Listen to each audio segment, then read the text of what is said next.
Here's the script for a near-death experience. People die. It's clinically confirmed that they're dead. They're revived within 10 minutes usually. And they say that they have met with the angels. Whoa! How can you have an experience when your body and brain are dead? And where is this wonderful place you have gone? But you are not really dead then. This is not so rare a phenomenon. About 25 million people have had it, 45% of the population. There are more near-death experiences reported now because modern methods of resuscitation and treatment are better, so more people are revived. Why don't we hear about it then? Because medical and family folks will think you're crazy or delusional. They may try to make you get help with your hallucination. You can lose your job, and that's happened. You can lose your spouse, and that's happened. You will be mocked. Basically, a near-death experience is taboo. Raymond Moody discovered the first instances. He heard his friend Dr. George Ritchie, a psychiatrist, tell about being pronounced dead. And while he was dead, Ritchie saw a light, left his body, and moved through the hospital and the town in spirit. Yes, he did. Moody launched the field of medical study of near-death experience.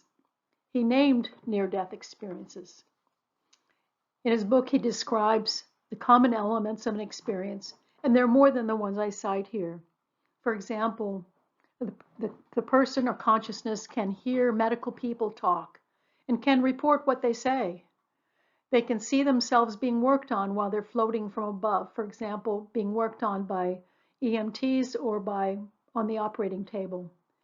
They can tour the place in spirit.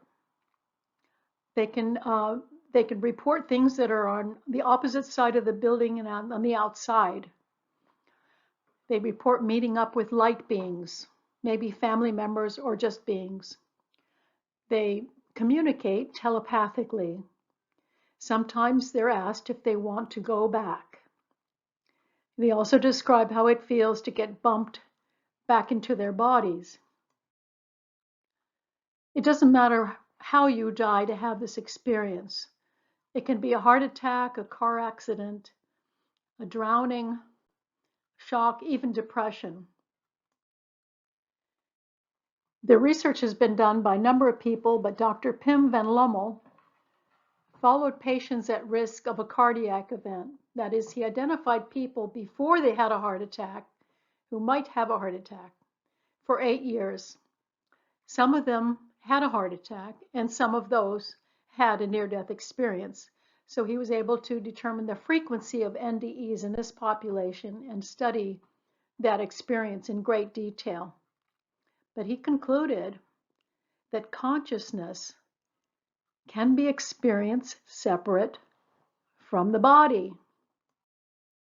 There are many stories and lots of interest. Some of the key books on this are Eben Alexander's Proof of Heaven, Nancy Dannison, who talks about knowings that she received while she was in her near-death experience. Anita Moorjani is an example. Mark Gober, who talks about consciousness and the body.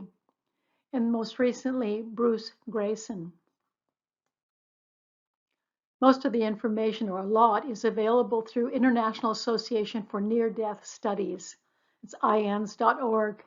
They have accounts, books, videos. They have symposia all over the country. There are meetings of people and meetings of mutual support. They also have a YouTube channel called IANDS Videos. So you can find a lot more information about it.